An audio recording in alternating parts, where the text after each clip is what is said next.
Hello बच्चों, genius classes में आप लोगों को स्वागत है। आज हम लोग क्लास 10th सब्जेक्ट फिजिक्स प्रकाश का परावर्तन देखने जा रहे हैं। तो इसमें आज हम लोग कुछ टॉपिक को देखेंगे। नेक्स्ट वीडियो में अगले टॉपिक को देखेंगे। यहाँ पर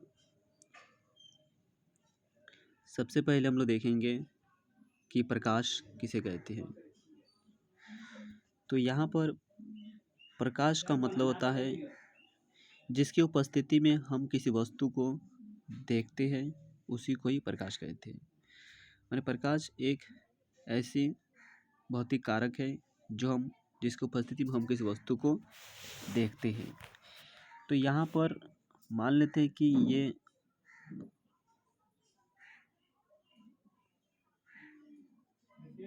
सूर्य है और यहाँ पर हो गया एक वस्तु और यहाँ पर मेरा आँख है। तो हम लोग क्या करेंगे, सबसे पहले क्या होता है, सूर्य से प्रकाश वस्तु में जाते हैं, वस्तु से टकरा कर प्रकाश आँख में आते हैं, तभी हम इस वस्तु को देख पाते हैं। तो यहाँ पर किसी वस्तु को देखने के लिए क्या चाहिए,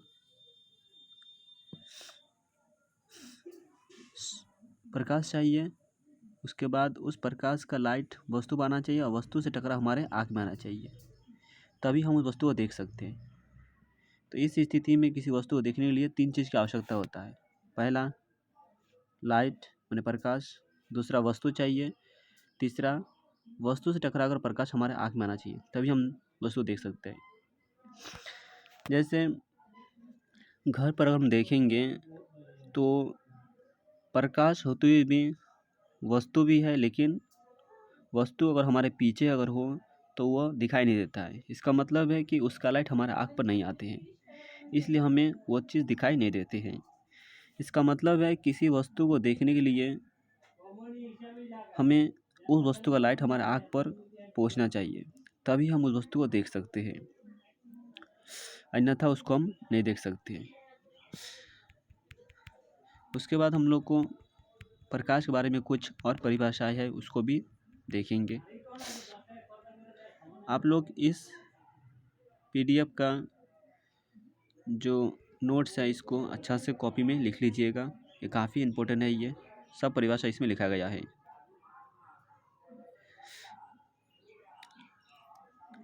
इसमें लिखा है कुछ परिभाषाएं। तो इसमें कुछ परिभाषा में पहला आता किरण। किरण किसे कहते हैं, तो किरण का मतलब होता है किसी दिशा में प्रकाश के सरल रेखीय गमन पथ को ही किरण कहते हैं। मतलब ये एक सीधा रेखा में गमन होती है, सीधी रेखा में जा रही है, जिसका स्टार्टिंग पॉइंट जो होता है वो फिक्स होती है और उसका अंतिम पॉइंट जो होता है वो फिक्स नहीं होती है, वो अनंत तक जा सकती है।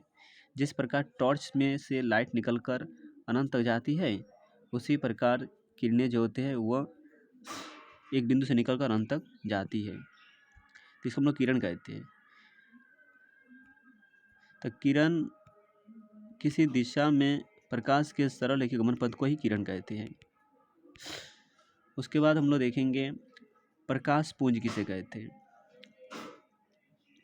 तो प्रकाश पुंज देखने से पहले हम लोग को यहाँ पर ये देखना पड़ेगा कि जब प्रकाश से किरणें निकलती है, ये किरणें बहुत सारी निकलती हैं, झुंड में निकलती है, तो हम लोग क्या कहते हैं, किसी निश्चित दिशा में किरणों के समूह को प्रकाश पुंज कहते हैं या किरण माला कहते हैं।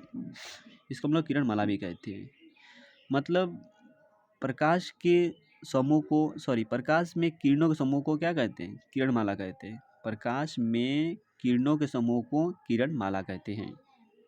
तो ये किरणों का समूह है, ये माने झुंड है। ये जिस प्रकार एग्जाम्पल हम एक एग्जाम्पल है यहाँ पर, जैसे आप लोग इस एग्जाम्पल को देख कर समझ सकते हैं कि ये हो गया सूर्य या कोई टॉर्च होगा या कोई बल्ब होगा, जहाँ से प्रकाश निकल रही है, बहुत सारी निकल रही है, ये सब हो गया किरण माला है, ये जिसको हम लोग प्रकाश पुंज कहते हैं। ये प्रकाश पुंज जो होते हैं, इसका भी कुछ नियम होते हैं। इसमें एक नियम यही होते हैं कि अगर ये प्रकाश पुंजे माने प्रकाश पुंज में जो किरणें हैं, वे किरणें अगर एक दूसरे के समांतर अगर हो इस तरह, तो उसको हम लोग समांतर किरण पुंज कहते हैं। एक दूसरे के अगर समांतर हो तो उसे क्या कहेंगे? समांतर किरण पुंज कहते हैं। यदि प्रकाश पुंज की किरणें परस्पर समांतर होती है तो उसे हम लोग समांतर किरण पुंज कहते हैं। इसके बाद हम लोग देखने जा रहे हैं संश्रित या अभिसारी किरण पुंज किसे कहते हैं। जब प्रकाश पुंज अलग अलग दिशाओं से निकलकर एक बिंदु पर आकर मिल जाती है तो उसे हम लोग कहते हैं अभिसारी या संश्रित किरण पुंज कहते हैं।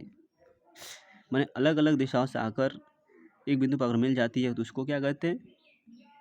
अभिसारी किरण पुंज कहते हैं।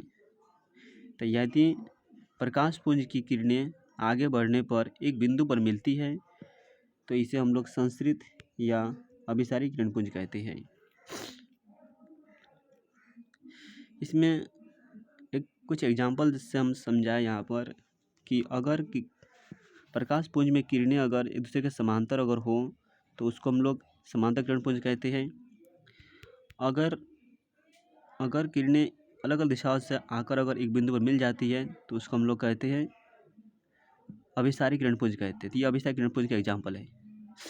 ये हो गया अपसारी का एग्जाम्पल है, माने एक बिंदु से निकल कर आगे फैलती है तो इसे कहते हैं अपसारी किरण पुंज कहते हैं। तो ये एग्जाम्पल अपसारी किरण पुंज का है। ये एग्जाम्पल अभिसारी किरण पुंज का है। अभिसारी किरण पुंज किसे कहते हैं? यदि प्रकाश पुंज की किरणें किसी बिंदु से निकलकर बढ़ने के साथ फैलती जाती है तब इसे हम लोग अपसरित, इसको अपसरित पढ़ेंगे, इसको अपसरित पढ़ेंगे, यहाँ पर लिखा हुआ है। उसके बाद हम लोग को देखना है पारदर्शी माध्यम किसे कहते हैं। वैसा माध्यम, माध्यम का मतलब होता है माध्यम जिससे प्रकाश पास करे या गुजरे या पास न करे। तो माध्यम, कुछ माध्यम ऐसे होते हैं जिससे प्रकाश पार कर जाता है, उसको हम लोग पारदर्शी माध्यम कहते हैं। जैसे हवा, पानी, कांच, ये सब पारदर्शी माध्यम है। शून्य, शून्य का मतलब होता है निर्यात, जिसको हम लोग निर्यात बोलते हैं। मतलब जहाँ पर हवा नहीं हो उसको हम लोग शून्य कहते हैं, मतलब निर्यात कहते हैं। तो ये निर्यात हो गया। उसके बाद हम लोग को पढ़ना है अपारदर्शी माध्यम पढ़ना है। अपारदर्शी माध्यम का मतलब होता है वैसा माध्यम जिससे प्रकाश पार न करे, उसे हम लोग अपारदर्शी माध्यम कहते हैं। जैसे लकड़ी, पुस्तक, पत्थर, ये सब अपारदर्शी माध्यम है। उसके बाद अल्पपारदर्शी माध्यम, अल्पपारदर्शी या पारभाषक माध्यम किसे कहते हैं? ऐसा माध्यम जिससे प्रकाश हल्का हल्का पार कर जाए उसे कहते हैं पारभाषी माध्यम या अल्पपारदर्शी माध्यम कहते हैं। जैसे तेल से भिगा हुआ कागज या ओस कहते हैं, तो ओस से भी प्रकाश हल्का हल्का पास करते हैं। इस प्रकार इसके बाद हम लोग देखना है प्रदीप्त या दीप्त वस्तु किसे कहते हैं। वैसे वस्तु जो प्रकाश का उत्सर्जन स्वयं करे या खुद से उत्सर्जित हो उसे कहते हैं प्रदीप्त या दीप्त वस्तु कहते हैं। तो इसका परिभाषा यहाँ पर लिखा हुआ है, आप लोग इसको देख लीजिए। उसके बाद अप्रदीप्त वस्तु किसे कहते हैं? वैसा वस्तु जो प्रकाश का उत्सर्जन खुद से न करे उसे कहते हैं अप्रदीप्त वस्तु कहते हैं। तो इसका परिभाषा भी यहाँ पर लिखा गया है। जब कोई वस्तु प्रकाश का उत्सर्जन स्वयं नहीं करते हैं तब उस वस्तु को हम लोग अप्रदीप्त वस्तु कहते हैं। जैसे सूर्य, चंद्रमा, ग्रह, पत्थर, टेबल, ये सब अप्रदीप्त वस्तु है। उसके बाद प्रकाश का विवर्तन किसे कहते हैं? तो प्रकाश का विवर्तन का मतलब होता है जब प्रकाश की पथ पर, माने प्रकाश के रास्ते पर एक छोटा सा वस्तु अगर रख देते हैं तो प्रकाश सीधे चलने के बजाय इसके किनारे से मुड़ जाती है। इस घटना को ही प्रकाश का विवर्तन कहते हैं। जब प्रकाश के मार्ग पर एक छोटी सी वस्तु रख दी जाती है तो वस्तु सीधे चलने के बजाय उसके किनारे से मुड़ जाती है, इसी को प्रकाश का विवर्तन कहते हैं, जिसका परिभाषा इसमें लिखा गया है, आप लोग इसको देख लीजिए।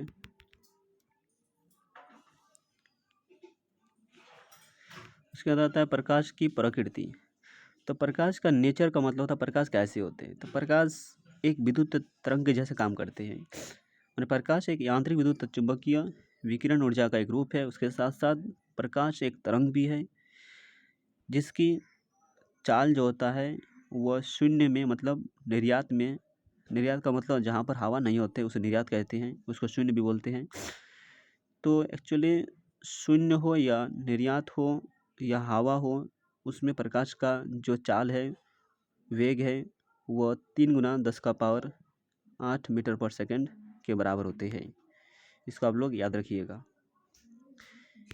उसके बाद